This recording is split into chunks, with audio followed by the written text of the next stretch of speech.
Self-love is the holy grail of life. Now, what do I mean by that? So many people have gone on this journey, like the legend of King Arthur, to go out and search for this fountain of youth, this powerful healing object, this powerful healing temple, this healing guru. But all the people who have found the Holy Grail have discovered it's right here in your own body. So the power of the Holy Grail is the power of self-love. You look at love as a magnetic, powerful force that brings us all together. Now, if you can bring that love inside and you can channel that energy from source, from whether you believe it to be God, whether you believe it to be Big Bang, whether you believe it to be a great spirit, whatever it is, it's a lot of energy, so bring that in.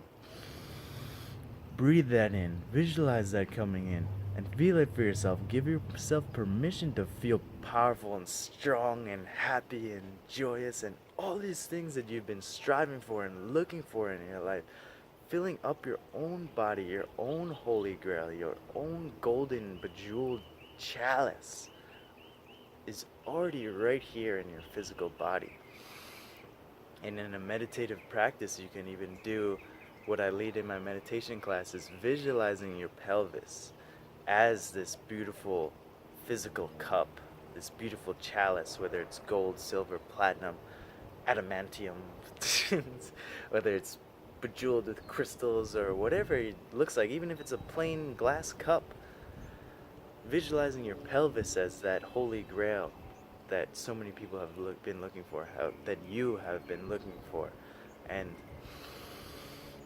breathing in your own self-love, breathing in love from source. And in no way is this selfish, because when you're selfish, you're operating in a way that wants the world to be used for you. Self-love is using the world with you. It's carrying the weight of the world together, not just on the shoulders of others, but on your own shoulders also. And by filling yourself with self-love, then you could bring more and more light and healing to the world, more and more joy to the world. You can see people who love a lot but don't love themselves. You see them drained, you see them sad, you see them depressed, you see them reaching outwards instead of giving gifts from inwards. So it's all about being that person that's always shining in your life, because they don't just love you, they love themselves. And that's how they could give you so much treasures, because they've built up the treasures, they've accumulated the treasures in themselves to the point where they can give you wisdom freely. They can give you chi, spirit energy freely, because they have abundance, they have more than enough. This is my service to the world. This is your service to the world, is getting yourself to the point of self-love and nourishment, and then giving it away to the world. Because there's another path you can take with self-love. You could just love yourself so much that you think the whole world should operate for you and nobody else. And that's when you get old. That's when you get old quick, because then you're holding on to a rope. Because just like a pulley, things like to naturally flow back and forth. So you give love, you receive love. You give yourself love, you give it away. You earn treasures, you spend treasures. You can't take it with you to the afterlife. So if you hold on to treasures, then the treasures are gonna be like, you're not spending me, I'm hopping out. Everything's conscious. From those trees, to the air, to the ocean, even money itself is conscious. And if you love everything, everything will love you. And if you love yourself, yourself will love you. You're in a temple, you're in a vessel, you're in a spaceship, you're in an earth ship right now. Your spirit, your consciousness, whatever you call it, your electricity, your nervous system, it's operating in a vessel. And then when you die, your vessel doesn't work anymore because there's no driver. So Why not love your body? Why not take care of your body? Why not be the best person you could be? Love yourself more than ever, because then you have so much more to share to the world.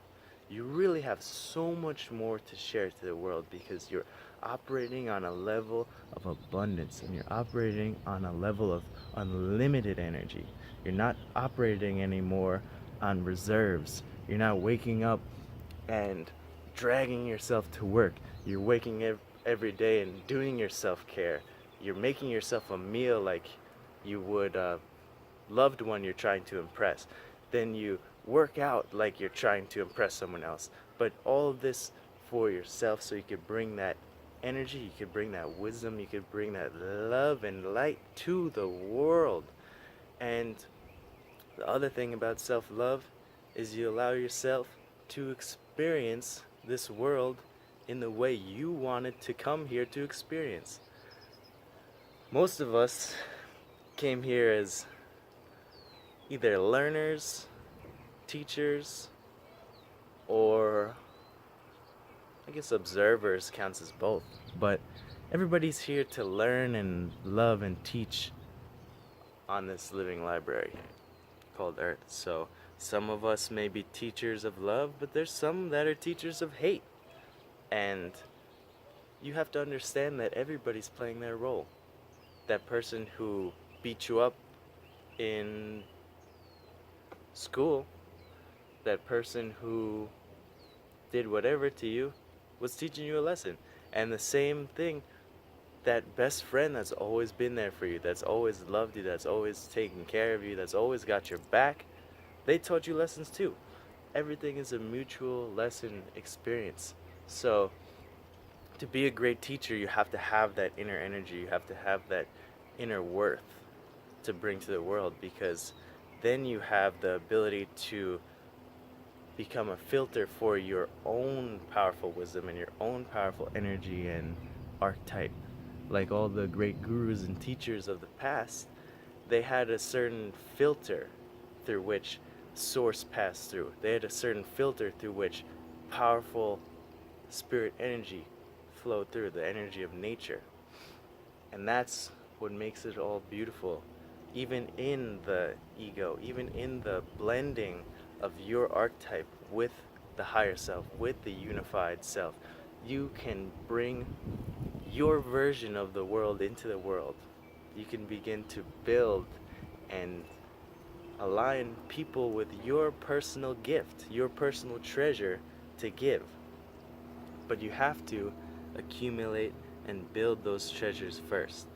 And don't let anyone tell you you're not worthy.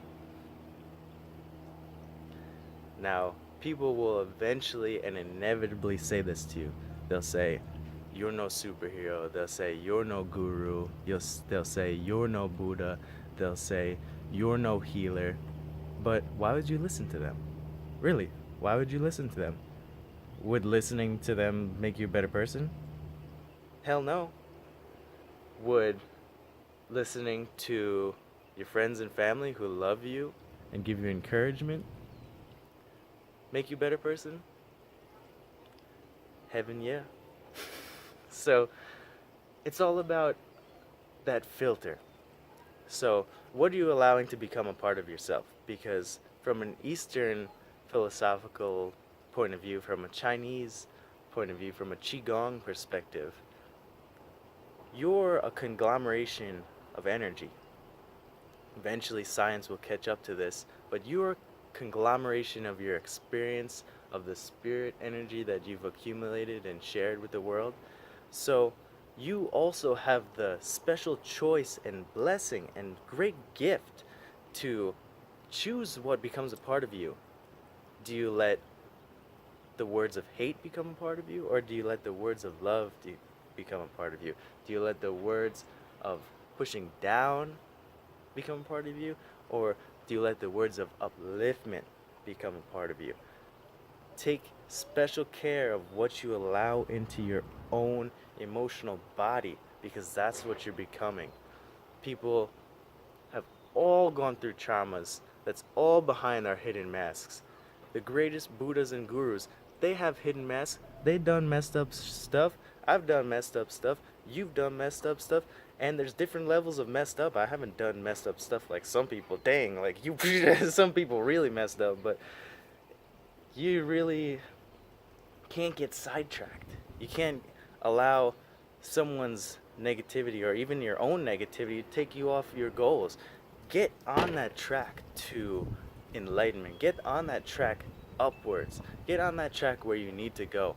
And just understand that whatever path you take, you can always go back to source. You can always go back to whether you believe it to be spirit, Big Bang, whether you believe it to be just God, whatever you believe it to be, even if you believe it's just this powerful force inside consciousness, you can always go back to that. You can always create new, you could always destroy old, you could always change up that filter in your body, you could always change who you are. And this is one of our greatest gifts, is the ability to create blessings and be able to uplift and bring blessings to others.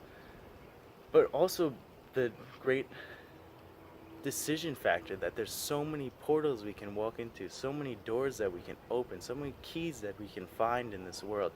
And by absorbing and by channeling the information that comes from the heart, that comes from not only love from others but love from ourselves, that's what will open the greatest doors in our life. Aloha everybody, peace and love.